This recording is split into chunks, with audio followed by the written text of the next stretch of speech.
Hey listeners, thanks for dropping in. I'm Christy.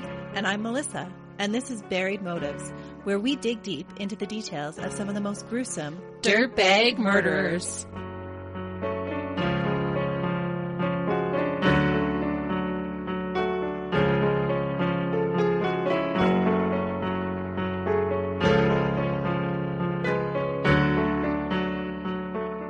Hey listeners, we're glad you're joining us today. Welcome back. We have a really wild ride for you in store. Oh, I am so excited about today's case. So today is going to be a wild case, but stay tuned for the next following 2 weeks because we have some super duper Halloween ones coming. Oh, I like Halloween. I love Halloween. Is it the candy or is it like the scary spooks? I think all of it. Oh, All of it. it's both. It's both. It's always both. Yeah. Melissa and I like doing creepy things together, like escape rooms and haunted houses, that kind of a thing. So Halloween is fun, unless it involves clowns. Yeah, Christy doesn't do clowns at all. Nope. Do you remember Citizens on Patrol? I'm always making Melissa do these wild adventures with me. And for a while, we volunteered for Citizens on Patrol in our town. And so basically you get together and you drive around town like through the wee hours of the morning and the middle of the night. We could not be any less intimidating of people. And we were the ones out there keeping things safe. That's right. Until we came across like a clown looking mask inside someone's car and we about had a heart attack. Running down the street. It's like that IKEA commercial. Start the car! Start the car! Oh, that had us freaked out. Yeah. Because when you're looking for trouble, everything looks suspicious. The poor guy sleeping in his vehicle. Oh, there's this guy hunched over in his truck, like hunched over the steering wheel outside the senior center. So I pull up behind and Melissa runs out to see if she can see him breathing. And so yeah, we had to let the police know about that one. But turns out he was asleep. He had a bad back or something and slept better in his truck. He was a really sound sleeper because we banged on the windows and he still did not move.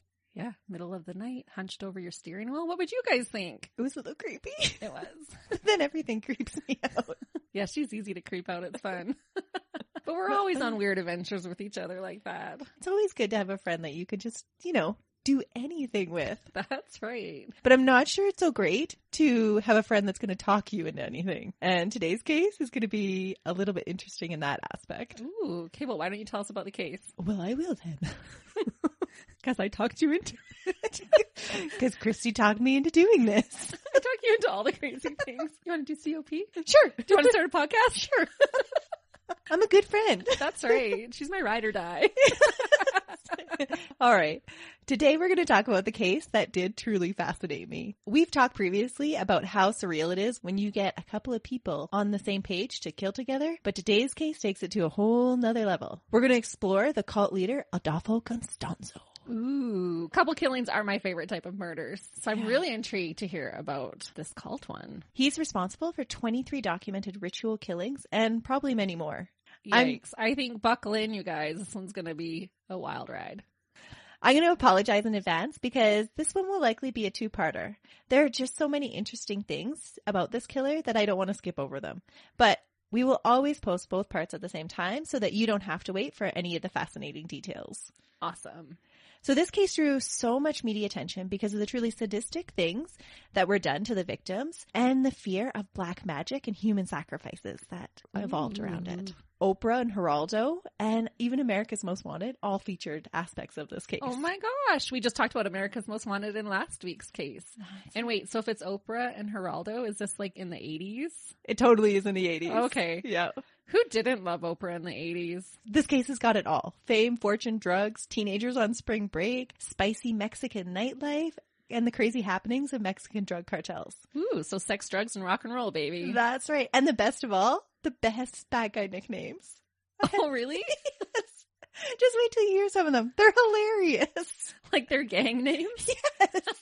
I kept on thinking, what would our bad guy nicknames be? Oh, we totally need gang names. Yeah. We're the Buried Motives gang. Let me think for a second. You could be the killer cookie. Killer cookie. Or cookie killer. Oh, the flaming cookie killer. Red hot cookie killer. No, the red hot jalapeno popper. Woo, because if you get out of line, baby, I pop you out. I like that one. That's awesome. Or killer cookie. Which one, guys? Christy's got all the best names. Well, with Melissa being a nurse, though, she could be the jabber stabber. Oh, that's a good one. Or Nurse Ratchet. No, not Ratchet. Nurse Hatchet. Ooh, yeah. That'd be wicked. Oh, what an image. Nurse Hatchet.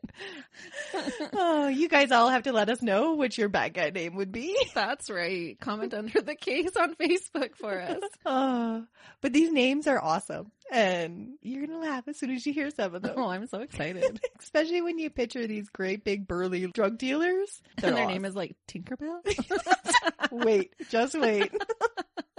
What made this case even more astounding is that in the name of Palo Mayombe, a religion with its origins in the Congo, Adolfo recruited numerous followers, and in large secret ceremonies, they would ritualistically torture, sodomize, mutilate, and then murder their victims, all under the guise of a large Mexican drug cartel.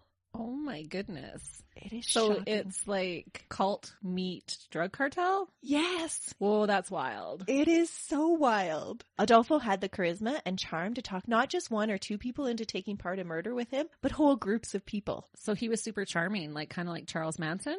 Yes. Absolutely. Only what I find so much more disturbing about this guy is that Charles Manson made up his rituals and Adolfo actually has them rooted in the real religion. Oh my. Yeah. The ways that he entrenches his followers is so fascinating. And as we go through his dealings with his followers, you'll be completely shocked about how he teaches them and works them up into murdering actually for him. That's incredible. Because how do you do that? You take someone who's of a sound mind and turn them into this crazy cult killer. Yeah, I don't know. But he does it, and it is fascinating. So like a master manipulator then. Absolutely. All right, you've got me all geared up. Let's get started. Okay, but before we do, I think that we should throw out a disclaimer that this will probably be a pretty graphic case.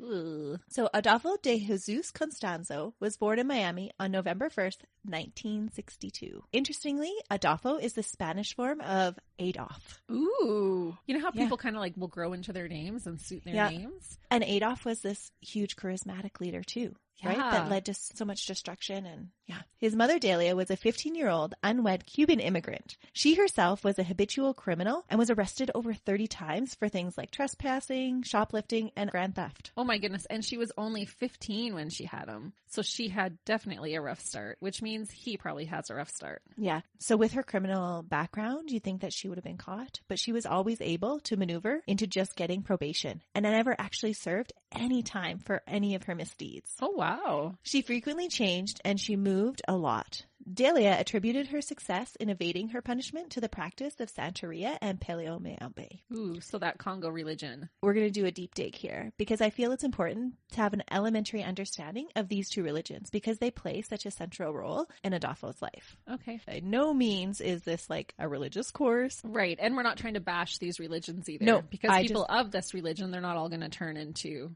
Absolutely Adolfos. not. Yeah, so no offense intended. But I do think that it's important to have an understanding of it just so that you understand how he manipulates it afterwards. Okay. Yeah. All right, let's hear it. These religions or sects have Afro-Caribbean origins from the Spanish slave market, and it was traced back to the Congo. While both of these sects involve ritual use of non-human skeletal remains to elicit favor with spirits, Paleo Mayombe specifically involves the use of human skeletal remains placed within a ritual cauldron or nanganga, along with multiple ritual artifacts like gold coins and sacred tree branches. Paleo Mayombe is the darker of the two and is largely secretive and is an individual practice. So they don't meet together as a congregation. You practice this all off on by yourself. That's interesting. Yeah. A palero is an individual that has been trained in the ways of Paleo Mayombe, and they use their knowledge of the dark arts to influence the happenings around them using spells, enchantments, and curses created through the Nganga. Whether that influence is good or bad is up to the particular palero. In this belief system, there really is no concept of good or bad. Paleo Mayombe is an immoral religion. drawing no line between black or white magic, leaving each practitioner to choose his own path without prejudice. Okay. Adolfo's mother had a very strong belief in both Santeria and Paleomayambe. When Adolfo was 6 months of age, she took him to a Haitian palero to have him blessed while living in San Juan, Puerto Rico. So he was born in Miami, but very quickly they moved to San Juan, Puerto Rico. Okay. During this blessing, the palero declared that Adolfo was the chosen one and destined for great power. This excited Delia a lot, and she would begin his teachings in earnest, making sure to find a palero that would train Adolfo in the ways of Paleomayambe. Oh no. You guys can't see it, but my eyes got big while she was saying that. That's always scary. So scary, when the parent right? believes that their child is going to be the chosen one, the new prophet, the whatever. Well, you're going to find how this leads into his personality, that he believes in his own self-importance and he's better than everyone else. Well, I could see that above everyone because if he's being brought up that way. Yeah. Yikes. So Delia herself practiced animal sacrifices to appease the spirits into doing her will. One of Adolfo's earliest recorded memories was the gurgling death rattle of a chicken's slit throat. Ooh. One of his earliest memories? One of his earliest memories that he shared with other people. Oh my goodness. And this was not a disturbing memory for him. This was a sound of comfort for him. He grew up in a home where the smell of death and rotting flesh were just part of his family life. It shows how it's just what we're taught. His mother would practice her dark arts for favors or personal gain, or would curse neighbors if she felt slighted by them, and leave headless chickens and goats on their doorsteps. Oh, a chicken's one thing, but a goat? A goat. And if that didn't do it to make her the worst neighbor ever, the smell coming from her house would. Delia had a reputation for keeping her rentals in horrendous conditions.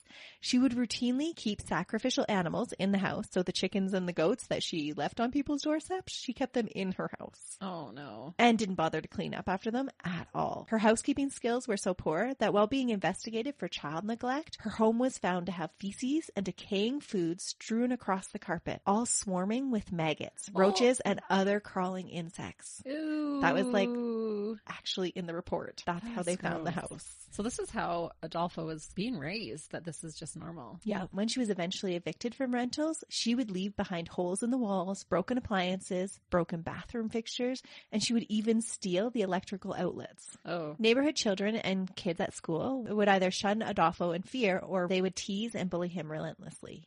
Well, he was probably dirty and stinky and stuff too. Oh, no, he wasn't. He wasn't? He was the I just assumed if you're living in that kind of mess that your personal hygiene wouldn't be great. So despite the squalor of his upbringing, or maybe because of it, Adolfo would develop a compulsive neatness, an obsession with being clean. Oh, he would lay out his clothes beforehand, and his little tiny part in the houses would always be pristine. Okay. Oh, so he's a dirtbag, but he's a clean dirtbag. Yep, that's right. When his mother learned of this bullying and the shunning, she would teach him not to worry about it, that you get even with your enemies by cursing them.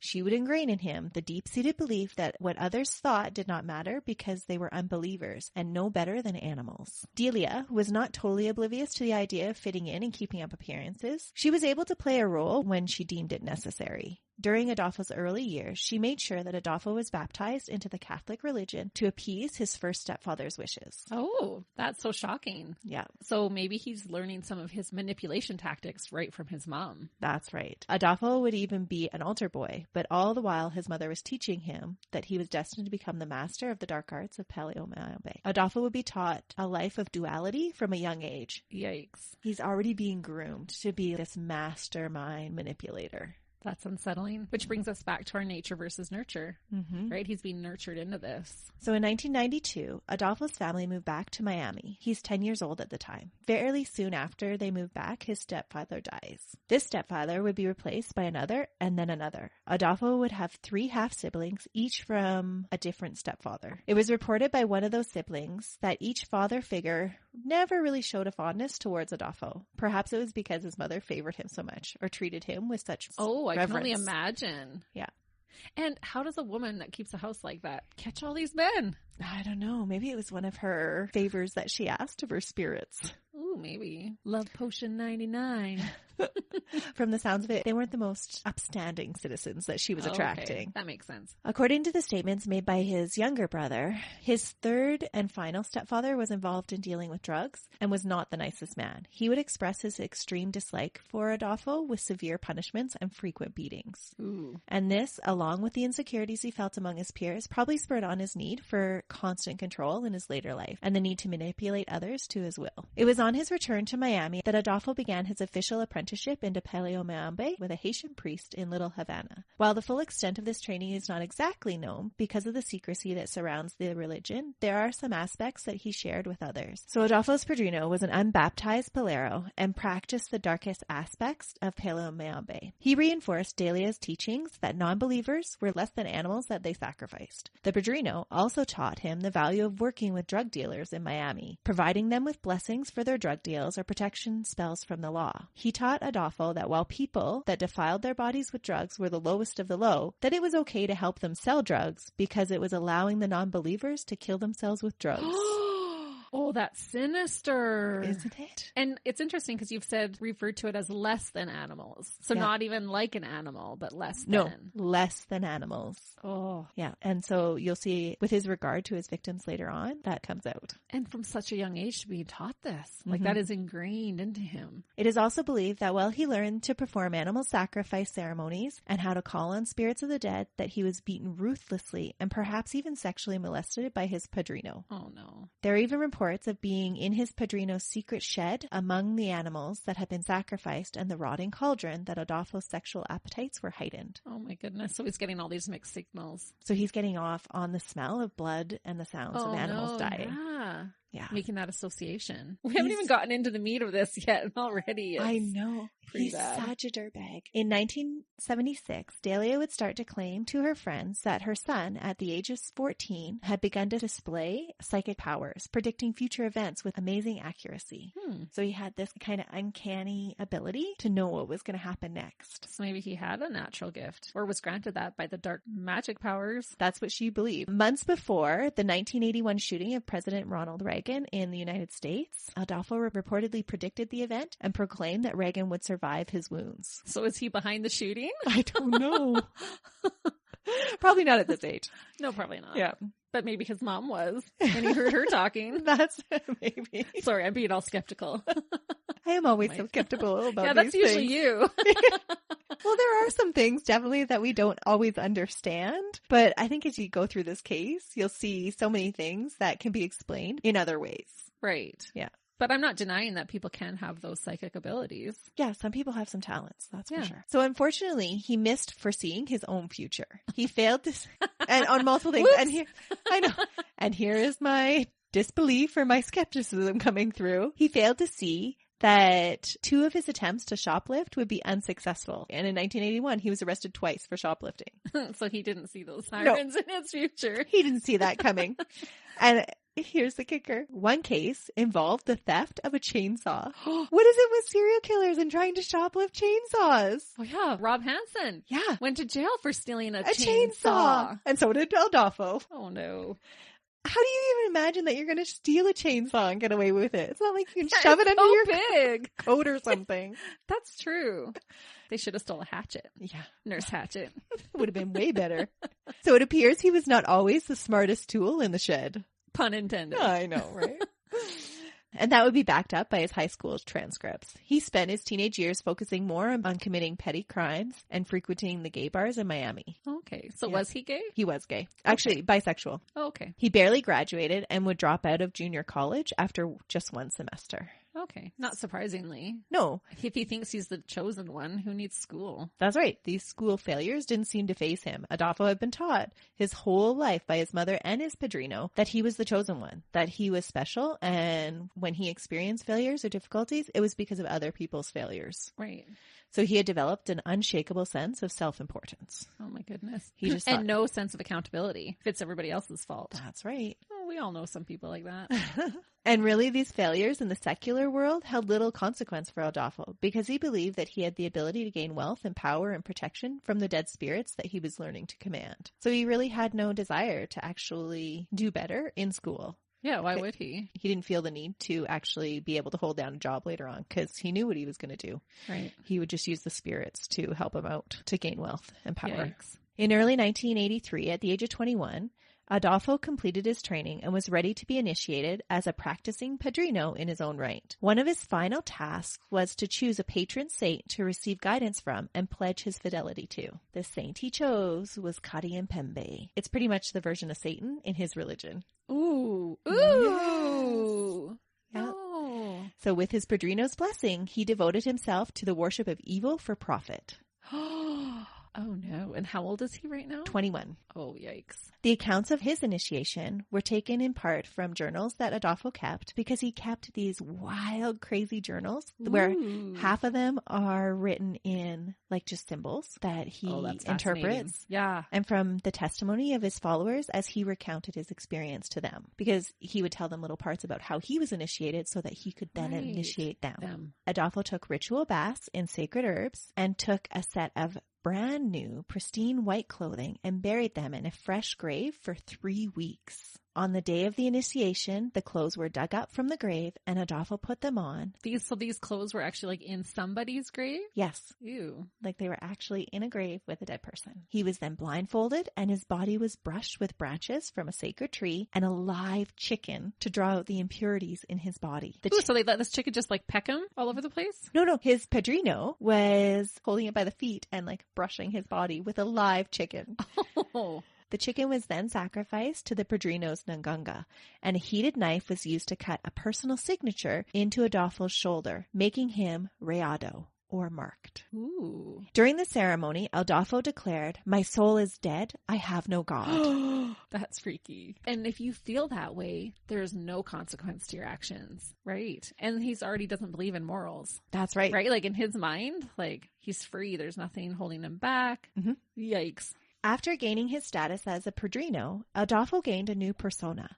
He left behind the gaunt and frail teenager that had been teased in high school and presented a trim, sleek man with long black hair, delicate eyelashes, and an arrogant grace. He started attracting the attention of both women and men and was rarely seen as an outcast again. Did that black magic take over and transform him? Or a sense of confidence goes a long way, right? Right. Well, remember even when we were talking last week about Paul Marriage, how they said his countenance changed. He turned into this literal monster.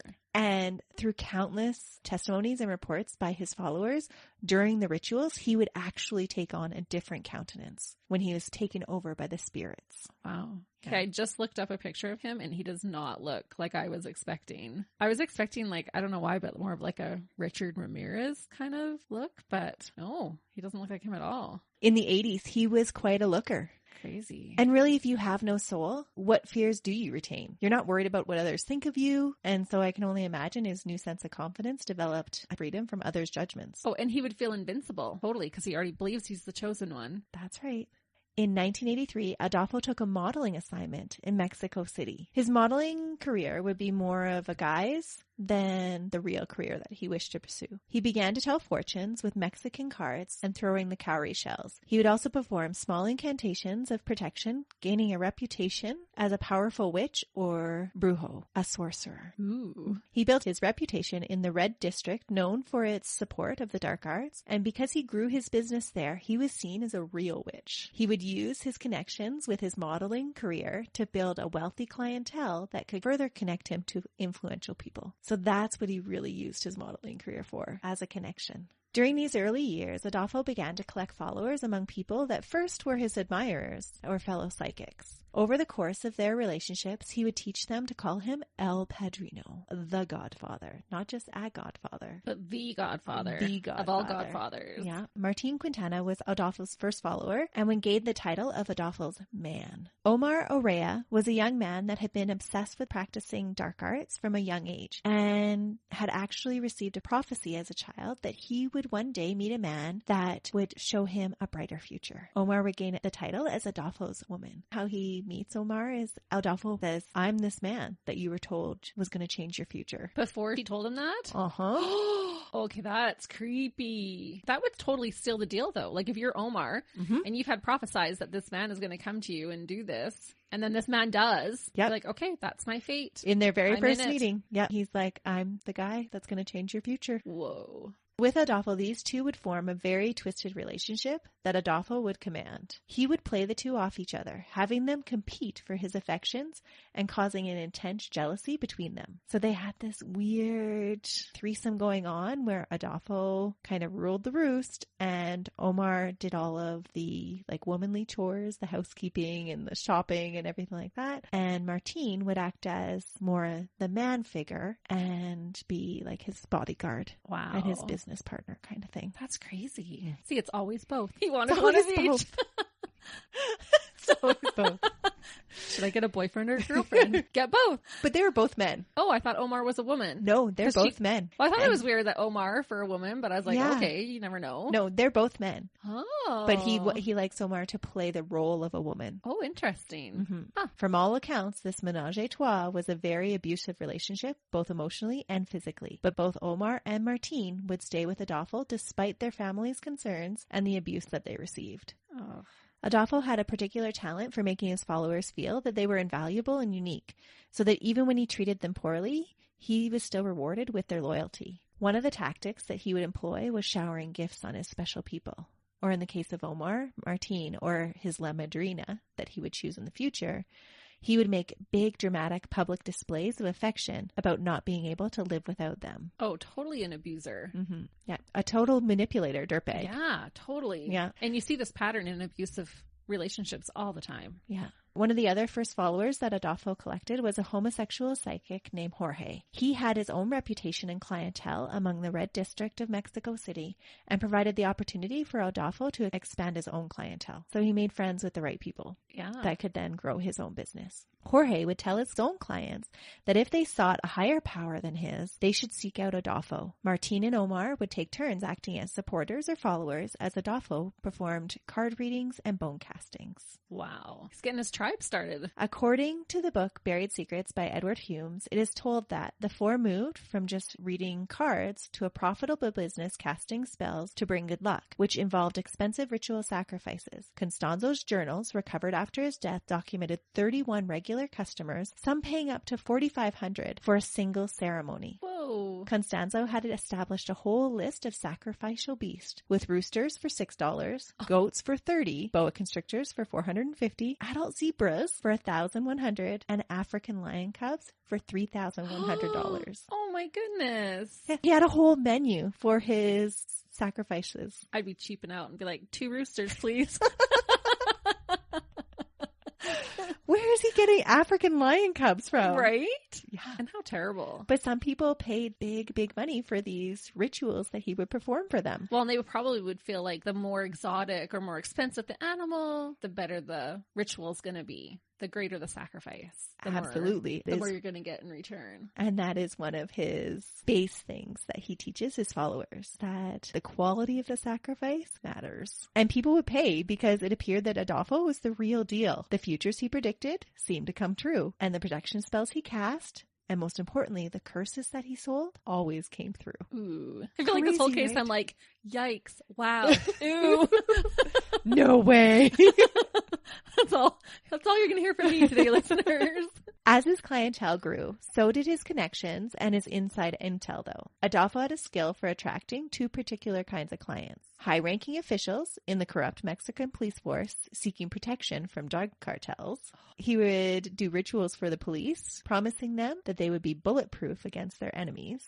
One of the most powerful and important contacts he made was Salvador Garcia. He was a high-ranking police officer that worked in the narcotic division of the Mexican police. He was drawn into Adolfo's beliefs and influenced when Adolfo correctly guessed the 3 different spirits that Salvador believed himself to be inflicted with. Salvador had scars on his face, and Adolfo took one look at him and said, "You have a Sioux Indian, a Cuban murderer, and an African witch inside of you." Could you imagine being told that? And this rung true to how Salvador felt inside. What a triad, too. Like those 3 things together.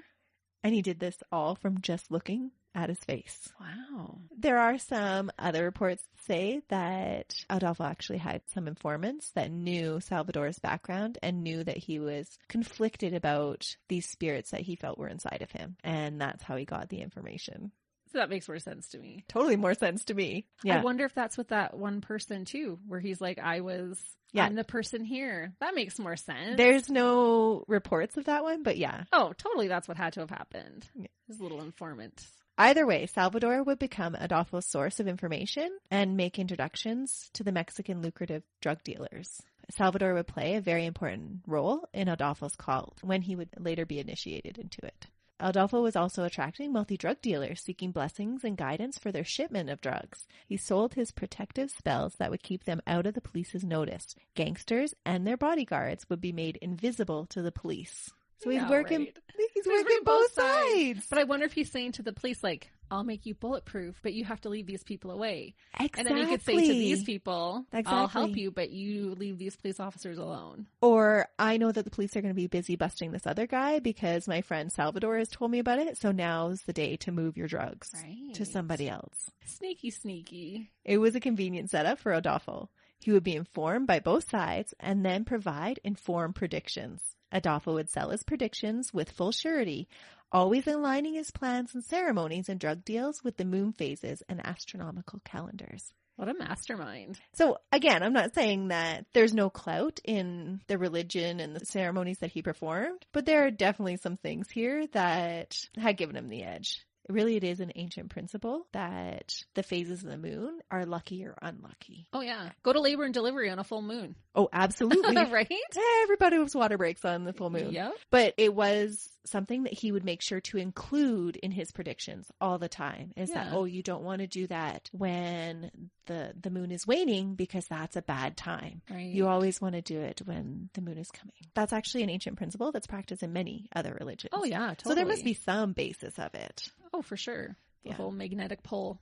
In mid-1985, Adolfo felt that it was time for him to introduce the idea of the Nganga to his base followers, to make the magical cauldron that would eventually house the spirit that they would use to do their bidding.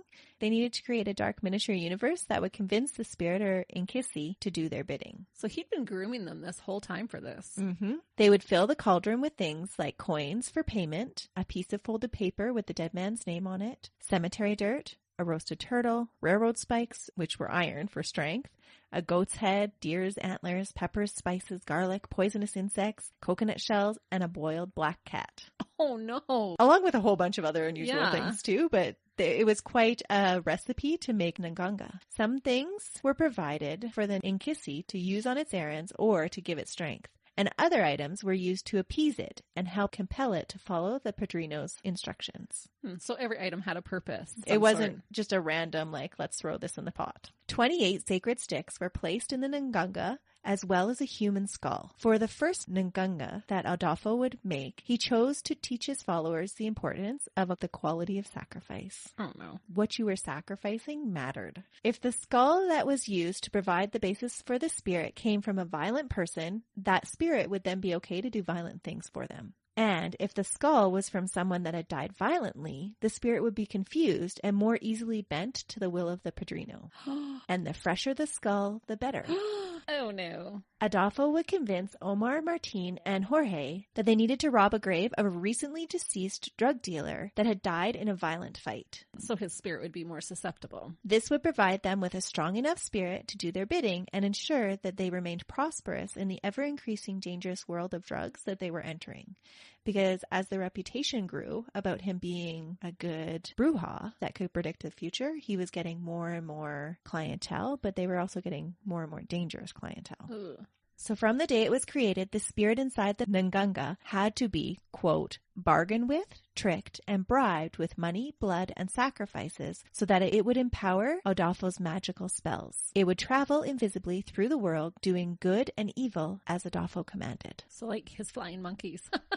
to do his bidding. That's what this whole spirit was about. And this is like the source of his power. And so however he fed it, that's how it translated to his power. Crazy. And we're just getting started. Adolfo's journal entries would reveal that his Ngunga was dedicated to his personal guiding spirit, Karayampembe, and was built to inflict curses, sickness, and death. Because his personal spirit is the Karayampembe. equivalent to like Satan, right? That's right. Once his Ngunga was created, Adolfo gained even more confidence and felt entitled to even more wealth. He had been taught by his Polero how to get it by manipulating the rich drug lords. His first solid attempt to enter the drug world came in 1986 when he was introduced to the Calzada family by Florentin Ventura, the head of the Mexican Interpol branch, yet another follower of Adolfo's. So he had all of these like high-ranking police officers. Because they believe he's going to protect them. Once introduced, Adolfo began selling his protection spells and predictions for the best time to move drugs to the drug cartel for a very profitable sum. In early 1987, he was purchasing luxury cars and condominiums with cash because they were paying him so well. Well, and I wonder if it was such a helter-skelter area in time, and everyone was kind of scared and uneasy about things. So they would pay big money to feel that safety. Absolutely. And when they're moving drugs around, it's not little sums of money. They're like hundreds of thousands to millions of dollars of things that they're moving around. And so what is it to pay some guy $1,000 or a couple of $1,000s even to protect your assets? Oh, for sure. Right? It's worth it. Mm-hmm. And because he had all of these connections with the police and other drug cartels, he actually knew the times to move the drugs. Oh, yeah. And so his predictions were good predictions. Sneaky little sneak. A sneaky dirtbag. So his wealth spilled over to his practice of buying his friends gifts to make up for any abuses that they had endured at his hands. From the exorbitant amounts of money that he was making with his introduction to the larger drug world, his tokens of appreciation increased from elaborate shopping sprees for whole new wardrobes for Omar or brand new luxury cars for Martine. This further cemented his followers' loyalty to him. So they're basically selling their souls. Oh, they'll get there. Just wait. They actually get there. Oh, no. As he became more and more familiar with the inner workings of the drug world, Adolfo found a new passion to gain wealth. Up until this point, he had been sitting on the sidelines, but once seeing all the money that could be had, Adolfo wanted to try his hand at actually doing the drug deals. Oh, he's going to actually get his hands dirty. Yeah. One of his first drug deals was to pose as a DEA agent and fake a drug bust, ripping a coke dealer off in Guadalajara. Oh, smart. He got his cop friends to give him some uniforms, and he busted somebody else. That's so brilliant, really. I mean, I hate to say it, but yeah, smart. Smart. He then used his police contacts to sell the cocaine for over $100,000. This success spurred Adolfo's confidence that he was the real reason why the Calzada family was actually successful. In April of the same year, he demanded to be made a partner with the head of the Calzada family. He's like the big kahuna. He's just putting himself in there everywhere. The established drug lord had been in the business long before Adolfo entered the scene and didn't have to think very long before giving Adolfo an answer. It was a definite no. Finally, someone thinking clearly. Adolfo was incensed at first, but would appear to handle the rejection well after cooling off periods. It's probably the first time he heard no. It probably was. To prove that he wasn't offended, he offered the excuse that he had been under the spell of another witch at the time, and that's what had invoked his demand. Wouldn't that be great if we could, every time we do something wrong, sorry, it wasn't really me. It was a witch. I was under the spell of a witch, and it's her fault because I would never do that. But that's the reason he gave to this big drug family, was that he had made this disrespectful request and thought he was all that because he had been under the spell of another witch. That's the excuse I'm going to start using. Best excuse ever. When anyone complains, sorry, witch spell. Hey, and people used to think redheads were witches. So yeah, I could you could totally get get away with it. Yeah. Just to prove that there was no bad blood, he offered to do a cleansing for the members of the Calzada family for free. And remember at this time that he was making a good chunk of change with his rituals. And so this was a really generous offer. Oh, but it's just part of his manipulation, I'm sure. The head of the Calzada family gathered his immediate family, business partner, bodyguard, and even his maid together on April 30th for the offered cleansing ritual. 7 individuals in total would not make it through the ceremony. Oh. Adolfo arranged for the family to be sitting in a circle surrounded by candles. He started chanting in a strange African dialect and saying the word enemy. On a predetermined cue, Martin and other followers jumped into the gathering and opened fire on the unsuspecting Calzada family. Adolfo wielded a knife.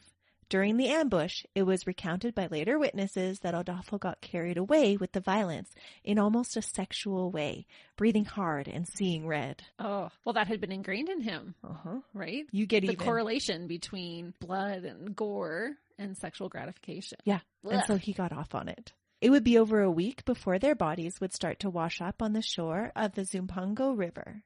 Or at least what was left of their bodies. Adolfo had collected certain body parts to feed to his nganga. Fingers, toes, ears, hearts, and sex organs had been removed, as well as the spine from one victim and the brain of 2 of the others.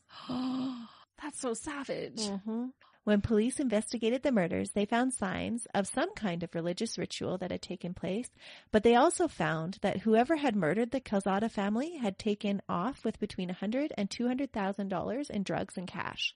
Because of the drug ledgers and the paraphernalia found at the home, the investigating police chalked up the murders to a rival drug cartel. Oh, yeah. Oh, my gosh. Why is everything falling into place for this guy? Well, because he has his spirits to make sure they do. That's true. He is the chosen one. Yeah. Adolfo had followed his mother's teachings and had gotten even for the rejection that he had suffered. And he had done it all without anyone becoming suspicious of him. Wow. So he blamed it on all the other drug cartels. Well, they're a perfect scapegoat. Yeah. Because they're not upstanding citizens of the community. And so, yeah, easy to. That's the world they rival together. Yeah. But it is interesting that they thought that it had some real ritualistic tendencies. Well, because they did notice like there were candles all in a circle. And yeah. So would another drug cartel do that? Probably not. I think at the time the police didn't really care. They're like, well, they're killing off themselves. Yeah. Less we have to worry about. So for his followers that had helped him, he continually reminded them of their own guilt in the matter. And for those that weren't present, he made sure that they were accessories after the fact. The people that didn't help him, he called them in to clean up afterwards. Oh, yeah. Then they all have something to lose. So no one could go to the police after because they would be implicating themselves. That's smart. Martin, Adolfo's man, had told another follower later that he didn't know that Adolfo had planned to kill the family until they were actually there. He admitted it had made him cry and puke, which had embarrassed Adolfo, and as a punishment, he was raped brutally afterwards. Oh, no. Because he was supposed to be his man. That's not a manly thing to do. And quote unquote. That's not my opinion, his. But Adolfo had punished him after by raping him into submission. Or maybe it was just because he was so turned on by having just committed all these murders and these brutal mutilations that he needed to do something with it. Well, and then to exude that power over Martin would have just been the little cherry on top. It was after the murders of the Calzada family that Adolfo began to instruct his followers about the power of human sacrifice. He would tell them that it was much more powerful than an animal sacrifice. Oh, for sure. Yeah. That really, it shouldn't be viewed as murder because the spirits lived on to serve them after death. Along with these teachings, he would teach them that through human sacrifice, that's how they could become as powerful as he was. His followers were now gaining an appreciation for what Adolfo was capable of. Yeah, and what he was offering to them. Salvador Garcia introduced Adolfo to another drug-running family. This one was led by brothers Elio and Ovidio Hernandez in Matamoros. Matamoros is on the southern bank of the Rio Grande, directly across from Brownsville, Texas, with a population of almost 300,000 at the time. It was no stranger to crime and drugs because it was set perfectly between the two countries. Oh, yeah. The Hernandez brothers were a little down on their luck. Their eldest brother, who had always been the leader of their cartel, had recently been killed, and now the family was struggling to maintain power over their drug turf. But Adolfo had learned a lesson with the Calzada family. This time, he orchestrated a way for the Hernandez family to see him as their potential savior instead of trying to impose himself on them. He did this through a woman named Sarah Aldrete. Sarah was a 22-year-old beautiful Mexican woman attending school in Brownsville, Texas. She was striking at 6 feet 1 inches tall and often attracted the attention of men. She had previously been married but was now divorced and living with her parents in the little border town of Matamoros. She was attending college in hopes of becoming an athletic teacher and leaving her past behind her. She had always wanted bigger and better things for her life. Oh no, I don't think that's going to happen. Adolfo arranged a chance meeting with Sarah by stopping his car in front of hers on a busy street. and refusing to move it until she would go out with him. Yeah, quote unquote chance. Yep. She eventually agreed, and over the course of the summer, he maneuvered Sarah into a position where she would be able to introduce him to the Hernandez family and vouch for his credibility as a bruja. So he makes it seem like totally random, even though he's so calculated and conniving. And it's almost like, oh, how romantic. Like, as soon as he saw me, love at first sight. And he wouldn't move until he had I agreed. To stop the car because of her beauty. Yeah. He just had to meet her at that spot.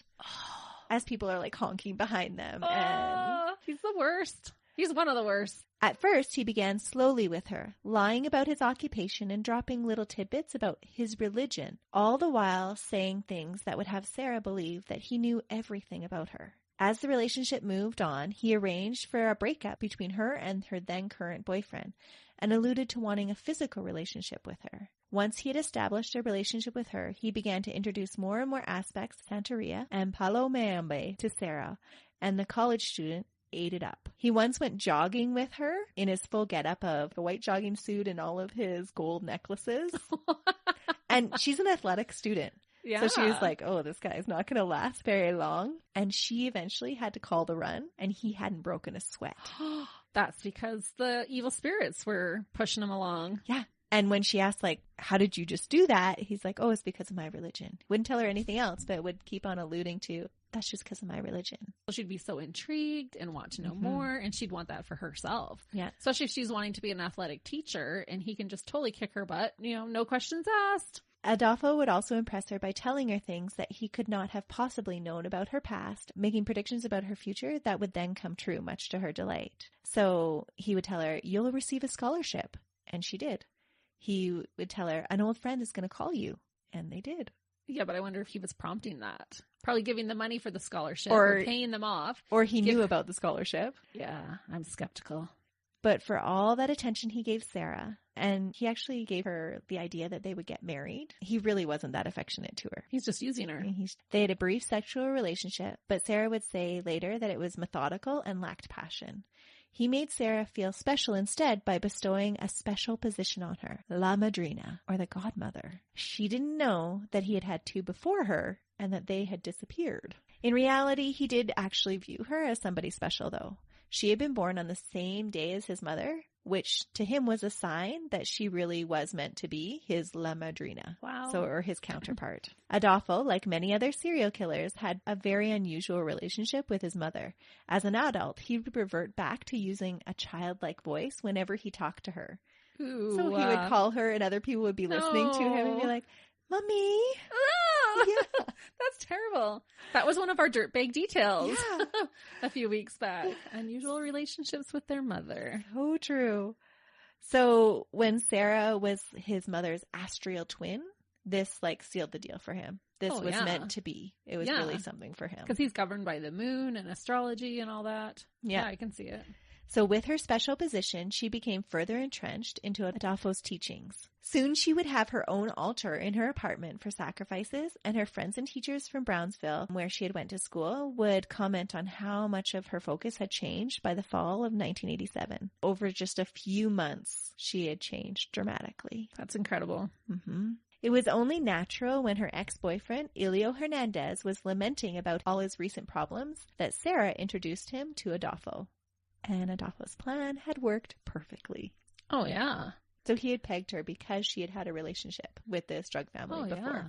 In November 1987, Adolfo was introduced to Elio, the head of the Hernandez family.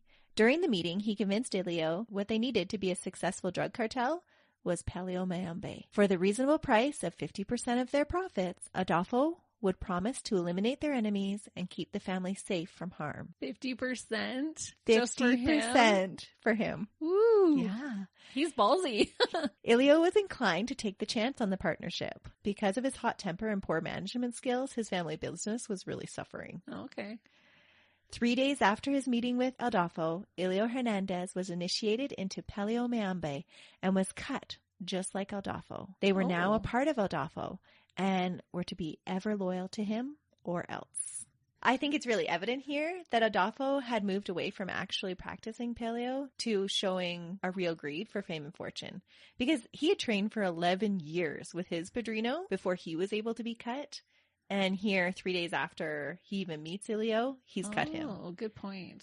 And actually, Sarah was initiated 1 day before Elio. So he's starting to really build up the followers in a really permanent way because he's scarring them. Yikes. For Elio's pledge of fidelity, Adolfo promised to protect and restore the Hernandez drug business.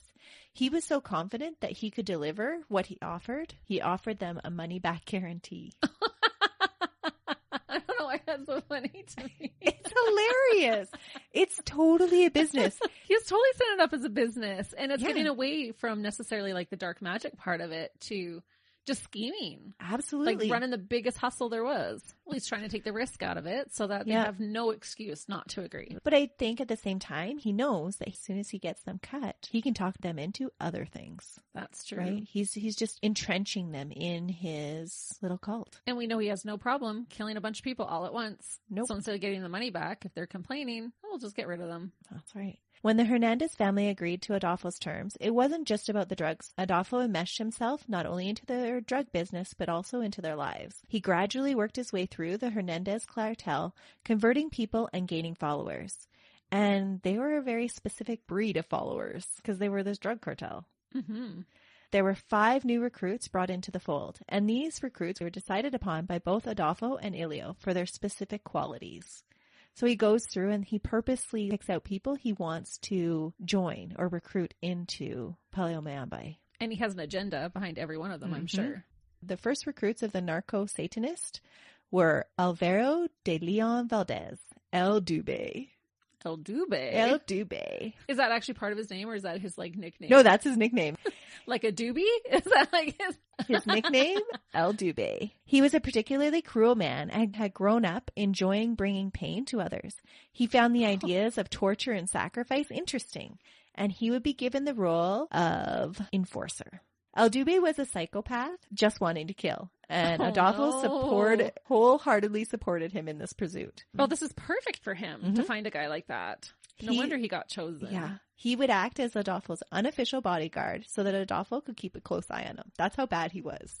Carlos de la Lata was a thug and a coke dealer with connections to the teenage crowd that frequented Matamoros, so he was opening up his business. Aurelio Chavez, a British foreman that ran Rancho Santa Elena, the place where the cult would make their home base. He was eager to belong and get his hands dirty because Adolfo gave him the opportunity, through his religion, to be on the same playing field as his bosses. So he would no longer be just a hired hand. So Sergio Martinez Salinas, La Mariposa. La Mariposa? La Mariposa. Do you know what mariposa is in Spanish? It's a butterfly? Yes, the butterfly. So maybe not quite Tinkerbell, but definitely the butterfly. The butterfly. Is that because of the metamorphism? He was Elio's handsome young homosexual cousin. Oh, he's pretty. He's pretty. And Adolfo handpicked him. I think we should start calling our husbands that. La Mariposa. La Mariposa. Pretty butterfly. Yeah. And then Malio Fabio Ponce Torres was El Gato, or the cat. The cat? The cat.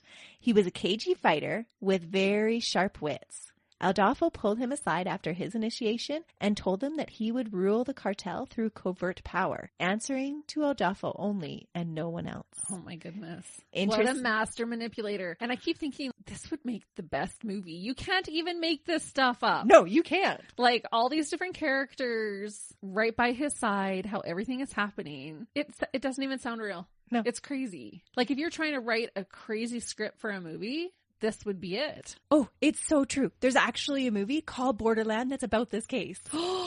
Whoa. I'm going to have to put that on my watch list. And actually, I don't find the movie as scary as the actual events. Really? No. Well, no. What is more horrific than what you're actually telling us about right now? Crazy. It's crazy. So interestingly, El Gato would escape any punishment for the crimes later on. Just like predicted. Yeah, he'd just slink off into the night. He would tell a bold-faced lie to the police that were coming to see, like he was coming out of one of the houses as they were arresting people. And he's like, oh, I'm just a college student. I don't know why I'm here. And later, when they do charge him for some mysterious reason, the charges are just dropped. There's no report of why. It's the evil spirits. They're protecting him. Well, El Gato is sneaky. He has 9 lives. Oh, yeah, the cat. Yeah. Ah. Adolfo was a master puppeteer and played all of these people's desires and worked them perfectly into his cult followers. Oh yeah, he knew exactly what they wanted and could tell them exactly what they wanted to hear. Yep, you're a crazed psychopath. You're going to be our enforcer. I'll let you brutally mutilate anybody. Yeah, it's like his guard dog. Vicious guard dog. El Gato, you like to be sneaky, so you're going to be my informant on everybody else in the cult. Wow. He was a mastermind. At their initiation on April 15th, 1988, and for each one after that, Adolfo would teach them the sacredness of their vow that they were taking, that they were entering a family, and that they need always be loyal and protect the family. Oh, that's another Charles Manson thing. Mm-hmm. It's all about the family. He would then proceed the ritual by blindfolding them, plying them with a rum called fire water of the cane, a cheap Mexican liquor known for inflicting brain damage and hallucinations in large amounts. Whoa! Mm-hmm. And then spraying their body with the blood of a sacrificed chicken and finally cutting them. That's wild. He permanently scarred them with his brand, so they were his. After the ceremony, to cement the family feeling, and usually after all of their rituals, Adolfo would treat them all to burgers at their favorite place, El Sombreros. Then I'm in. Yeah, burgers after? We're gonna go for sure. burgers after? Like, yes, please. That's such a random thing. Like, oh, well, if you let me pour chicken blood on you, Melissa, and carve my name into your shoulder, I'll take you out for a burger.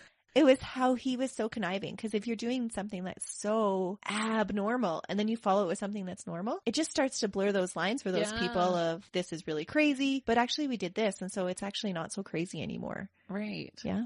That's wild. While out for burgers, Martine would whisper each of the initiatives the penalties for disobeying and the need to carefully be obedient to Adolfo's 3 rules. The first, always obey El Padrino. Number 2, accept Cadi and Pembe, forsaking all other churches. Christians were animals. Oh, no. And number 3, keep their bodies clean by never taking drugs. Interesting. He didn't want their judgments clouded. No.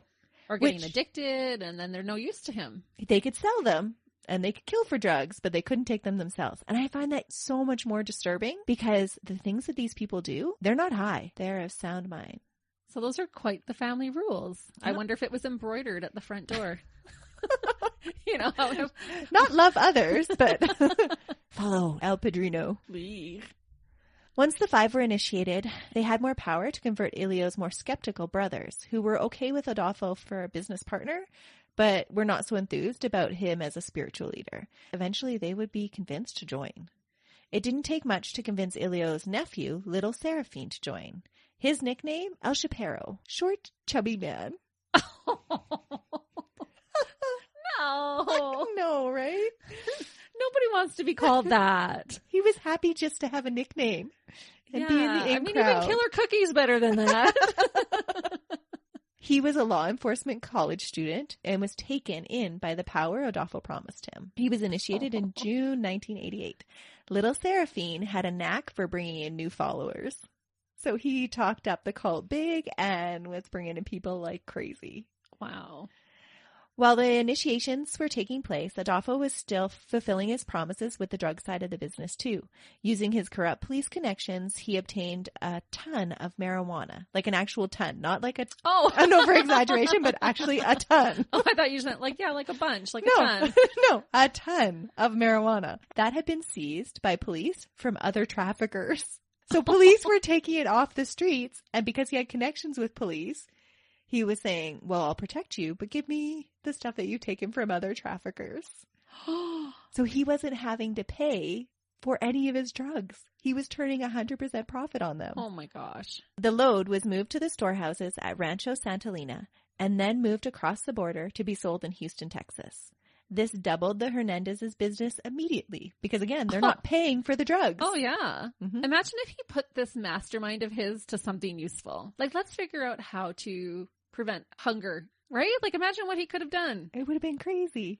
And with his share of the money, Adolfo lavished gifts on his followers. For La Madrina, he gave Sarah a $5,000 signing bonus for providing the inn with Elio. So he was kicking her some money on the side. Which will make her more willing to help in the future. Absolutely.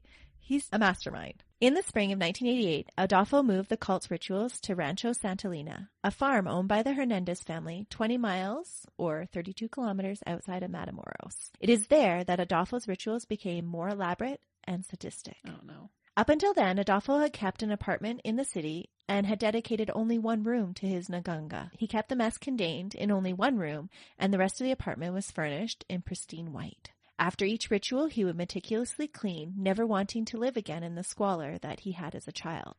For rituals, they would use Sarah's apartment. But neither of these places was convenient. With a more secluded spot to host the cult's rituals and a permanent place for the nganga, Adolfo felt that a new, stronger nganga was necessary to protect his growing followers and drug business. And with that thought, I think it's a good time for us to take a break. But don't worry, listeners. Just as we promised at the beginning of the case, you don't have to wait for part 2. Go ahead and click on it now. See you in a minute. Bye.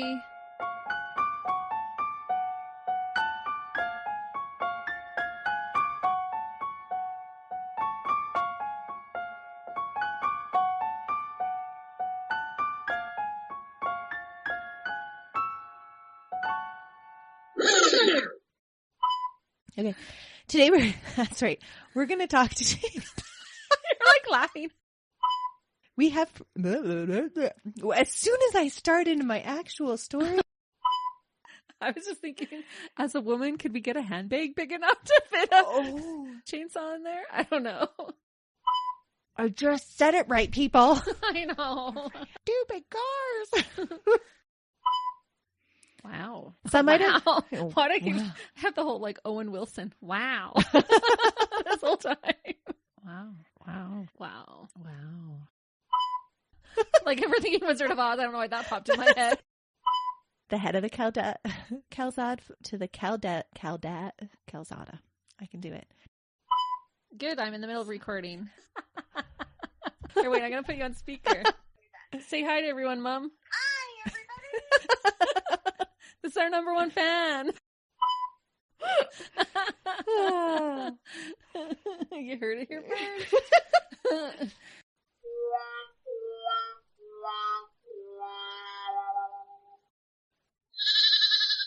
Another Sound Off Media Company podcast.